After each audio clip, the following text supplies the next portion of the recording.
On the 1st of October 2001, a new company opened its doors at 202 Hammersmith Road in West London. The address had been chosen deliberately. Not Tokyo, not Stockholm, neutral ground. The building would house Sony Ericsson Mobile Communications, a 50-50 joint venture between a Japanese electronics empire and a Swedish telecom giant, both wounded, both looking for a way back into the phone business they were losing.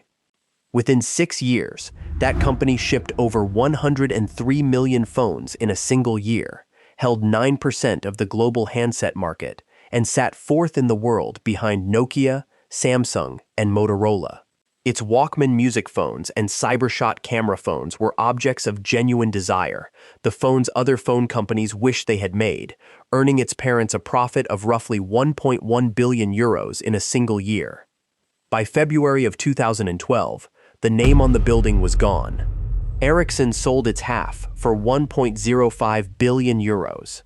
Sony Ericsson Mobile Communications ceased to exist after 10 years and 11 months of life, and the coolest phone brand of the 2000s vanished into a corporate restructuring. This is how that happened. You're watching Empire Circuit, where we take apart the companies that built the electronic world, down to the circuit board and the engineer who designed it. This is the story of a joint venture that put a Walkman in your pocket and a CyberShot in your palm, and then watched the smartphone revolution happen to someone else. If that's your kind of story, subscribe and hit like, because the rise here is just as strange as the fall. To understand why Sony Ericsson existed at all, you need to understand what happened in a semiconductor factory in Albuquerque, New Mexico on March 17, 2000. A bolt of lightning struck a Philips chip plant. The fire lasted 10 minutes. The staff extinguished it before the fire brigade arrived, but the smoke and soot that settled in the sterile clean rooms contaminated millions of semiconductor chips, the tiny components that powered most of the world's mobile phones. Philips was the sole supplier for two of Europe's biggest handset makers, Nokia and Ericsson, and together they consumed 40% of the plant's output. Nokia reacted within days. It secured alternative chip suppliers from Japan and the United States, redesigned circuit boards to accept different components, and shipped on time. Its profits rose 42% that year. Ericsson trusted Philips's promise that production would resume within a week. It did not. By early April, when Ericsson's senior executives finally grasped the scale of the problem, weeks of chip supply had already been lost. The company lost an estimated $400 million in sales directly from the shortage, and by year's end, Ericsson announced a $2.34 billion loss in its mobile phone division. A 10-minute fire, a trusting phone call, and one of Europe's largest technology companies was suddenly staring at the exit from the handset business entirely. Meanwhile, in Tokyo, Sony Corporation had twice tried to break into mobile phones through joint ventures, once with Qualcomm and once with Siemens. Both had failed. Sony knew consumer electronics better than almost anyone alive. It did not know telecom. And without a partner who did, it had no path into the fastest-growing electronics market on Earth. Two companies, one crippled and the other locked out, began circling each other. But the terms of the rescue would create the very flaw that destroyed the result. The first contacts came at the beginning of 2000. By April of 2001, Sony and Ericsson had signed a letter of intent. The anticipation was so intense that when a Japanese flag was reportedly hoisted over Ericsson's offices in Stockholm for a routine visit, rumor markets briefly reacted. On October 1, 2001, the venture launched. 50-50 ownership, global headquarters at 202 Hammersmith Road. The design center placed in Lund, Sweden, drawing on Ericsson's deep bench of Scandinavian industrial designers. Additional research and development labs in Beijing, Tokyo, and San Francisco. The first president was Katsumi Ihara, a Sony veteran. Ericsson's retiring mobile chief, Niels Rydbeck, later recalled that the venture was fortunate to get Ihara, calling him someone really interested in the products. Both parents stopped making phones under their own names. Everything now ran through the joint venture, and when that venture began hemorrhaging money in its first year, both parents doubled down, injecting an additional $500 million of capital. The target had been profitability within 12 months. That target would slip by 2 full years, and the man who finally delivered it was not an executive, he was a designer.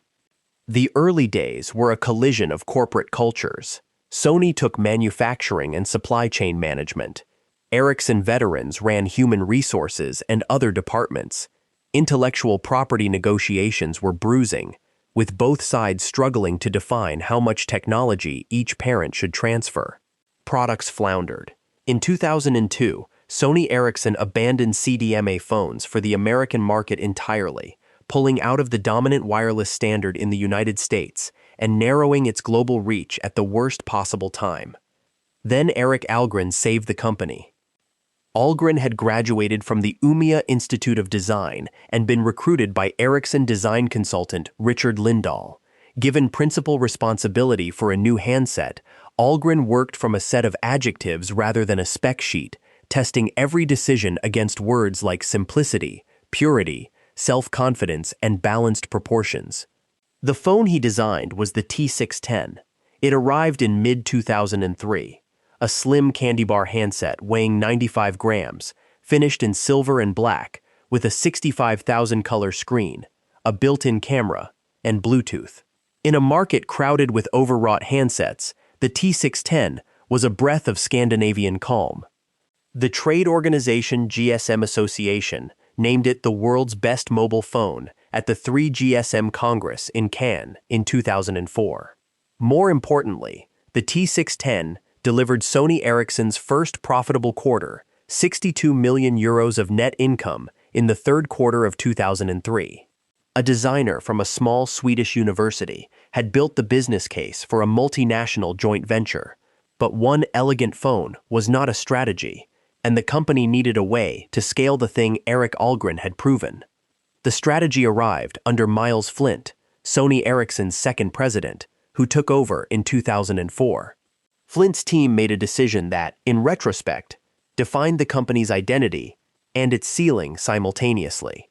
They would brand Sony Ericsson's phones with Sony's most legendary consumer sub-brands, Walkman for music, Cybershot for cameras. This was not a small thing. Sony's Walkman name had defined portable music since 1979. It was among the most recognizable consumer brands on Earth. Allowing it onto a device Sony did not fully control, a phone made by a joint venture answering to a Swedish co-parent, required genuine institutional trust. The K750, a 2-megapixel camera phone, proved the convergence concept in 2005. But the phone that changed everything was the W800, codenamed Corolla, launched in July of that same year. It was the world's first Walkman-branded phone, built around a 2-megapixel camera, 30 hours of music playback in airplane mode, a 512-megabyte memory stick duo card, and a proprietary audio preset called Megabass that gave the tiny device a warmth and punch that surprised reviewers. The formula was hardware brilliance, powered by borrowed brand equity. It worked beautifully, for as long as hardware was what mattered. But the joint venture had no operating system of its own, no software platform, and no app ecosystem. It relied on Symbian, on proprietary firmware, on other people's code. That dependency would not matter for 2 more years, and then it would be the only thing that mattered. The mobile phone market of the mid-2000s was an arms race, measured in megapixels, polyphonic ringtones, and form factors.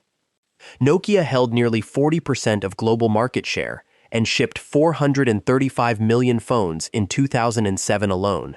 Samsung was second. Motorola's Razr had made the American flip phone a cultural object, and the entire industry, for the first time, shipped over 1.15 billion handsets in a single year. Sony Ericsson carved a position inside this market that was modest by the numbers, 9% of global share, 4th place, but far larger by reputation. Miles Flint described the strategy as a halo effect, where flagship products pulled consumers toward the lower-priced models in the same lineup. The K800i Cybershot, with its 3.2-megapixel camera, xenon flash, and super steady shot stabilization, was the phone that replaced a point-and-shoot camera in millions of pockets. The W810, W580, and W910i Walkman phones turned music playback into a fashion statement. Then, on January 9, 2007, Steve Jobs walked onto a stage in San Francisco and introduced the iPhone, a phone with no physical keyboard, no removable battery, and a software experience so unified that it made every other phone in the world feel like it had been assembled from spare parts. Most of the industry dismissed it. The dismissal would prove to be very expensive. The irony is that 2007 was also the year Sony Ericsson peaked. 103.4 million phones shipped, revenue that tripled over 36 months. Profit of approximately 15 billion Swedish kroner. The company employed roughly 12,000 people across 4 continents. The products of this era deserve the specificity of affection. Start with the T610, the phone that made the brand. Erik Ahlgren built something genuinely rare in 2003, a handset that looked like it belonged in a museum case and felt like it belonged in a jeans pocket.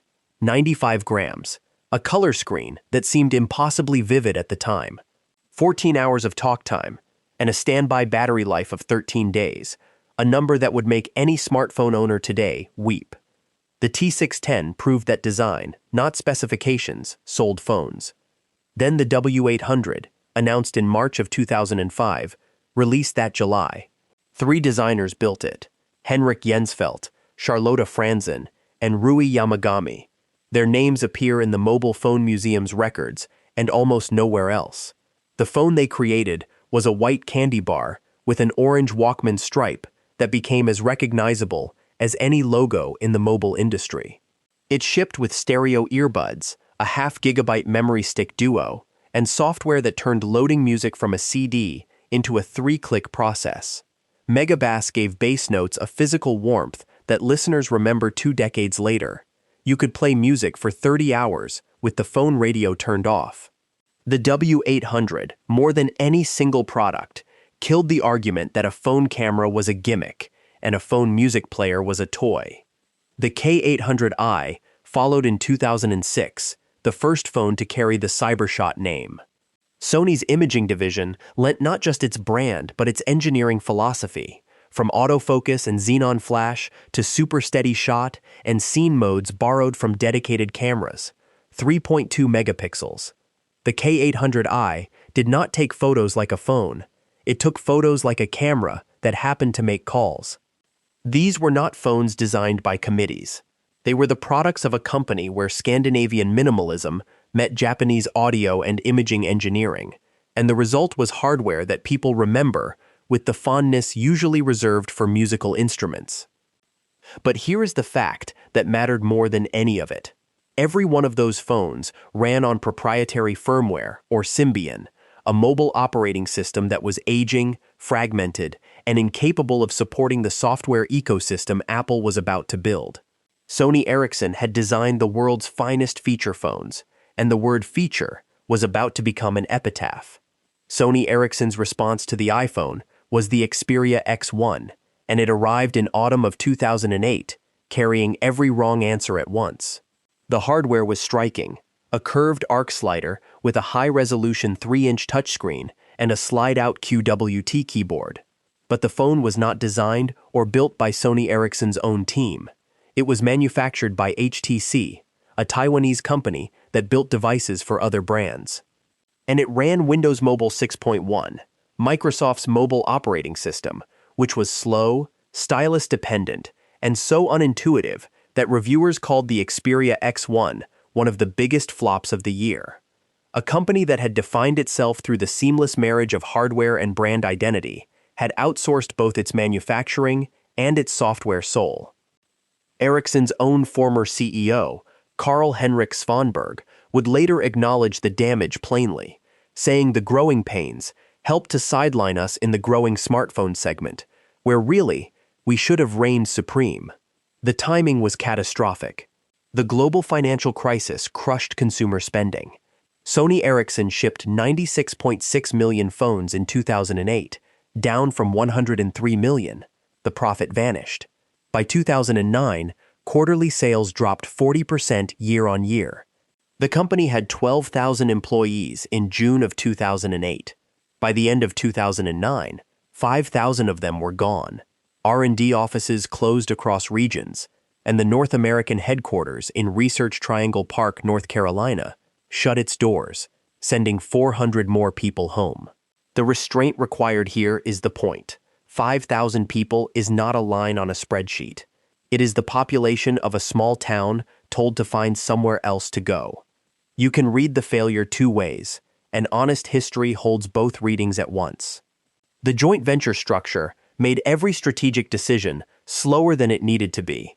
2 boardrooms in 2 countries debating Symbian versus Windows Mobile versus Android, while Apple and Google rewrote the rules.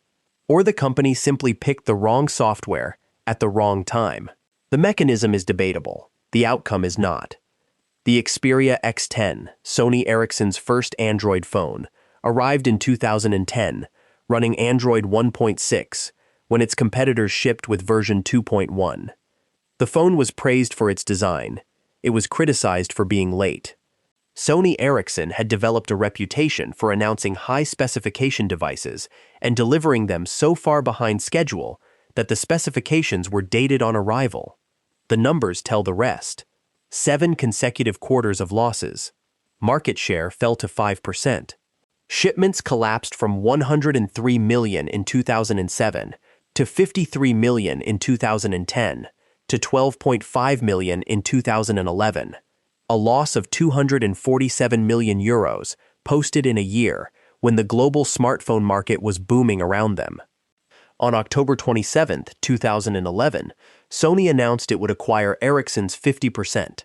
The price was 1.05 billion euros. The entire joint venture was valued at roughly $3 billion, nearly 4 times less than what Google paid for Motorola Mobility around the same time. Hans Vestberg, Ericsson's CEO, called the sale an equally logical step as the original partnership. On February 16, 2012, the transaction closed. Sony Ericsson Mobile Communications AB ceased to exist. The branding changed overnight. Packaging, firmware, press releases, service portals, all switched to Sony Mobile Communications. The sign came down from Hammersmith Road. They had the designers, they had the brands, they had the engineers, they had 12,000 people who knew how to make phones people fell in love with. What they did not have was a single decision-making structure, fast enough to choose an operating system before the next product cycle ended. The phones outlived the company. On eBay and collector forums, a working W800, in good condition, sells for $60 to over $100. A boxed W910i commands $140 or more. Owners report using the same W810i for more than 15 years, with nothing but a battery replacement, which is less a statistic than a verdict on how well those phones were built.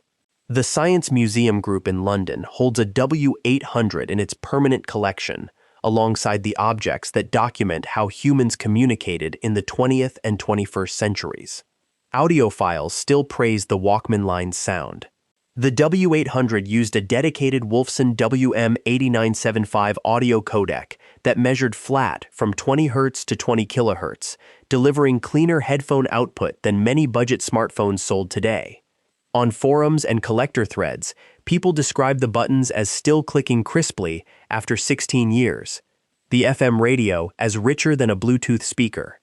There is something in these descriptions that moves past nostalgia into the territory of engineering respect, the kind of judgment only use can render. The Xperia brand survives under Sony alone, a niche line of Android phones aimed at photography enthusiasts. The Walkman name lives on Sony's dedicated music players, but has never returned to a phone. Sony Mobile Communications itself was merged into Sony Corporation on April 1, 2021. Even the subsidiary is gone. What remains are the phones themselves, still booting, still playing music, built well enough to outlast every entity that made them. 202 Hammersmith Road still stands in West London. The Sony Ericsson sign is gone.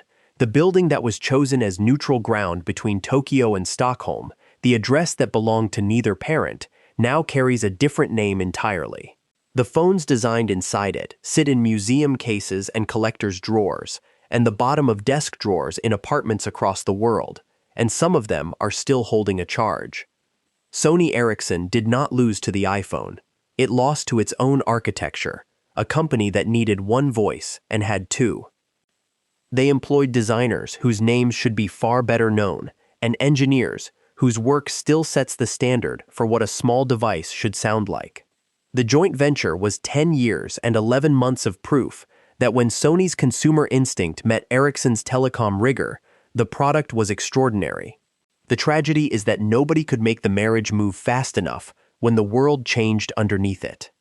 If you carried a Walkman phone, shot with a Cybershot K800i, or worked at Sony Ericsson in Lund or London, or anywhere in between, drop a comment below. Tell us the model, the year, and whether it still turns on. The people who use these phones, and the people who built them, remember what was lost better than any quarterly report ever filed. Subscribe, because we are building the archive of every empire that shaped the electronic world. We have the story of another one coming next, and you will not want to miss how it ends.